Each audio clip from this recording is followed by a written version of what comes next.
and Portland has issued a tornado warning for northwestern Pacific County and southwestern Washington until 7 a.m. At 6:36 a.m., Doppler radar indicated a severe thunderstorm capable of producing a tornado. This dangerous storm was located near Bay Center, Oregon, 19 miles southeast of Westport, and moving northeast at 55 miles per hour. Locations impacted include Raymond, South Bend, Bay Center, and Parkland. This includes the following highways in Washington: U. South.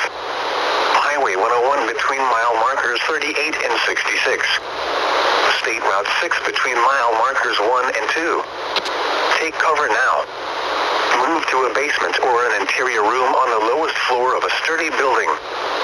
Avoid windows. If you are in a mobile home or outdoors, move to the closest substantial shelter and protect yourself from flying debris. Is it bloopers? No. Okay.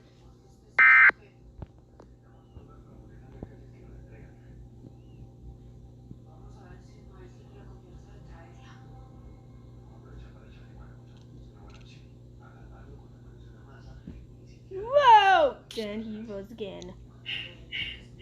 That was so creepy. I didn't know. Whoa! Then he was again. And whoa! And then he goes again.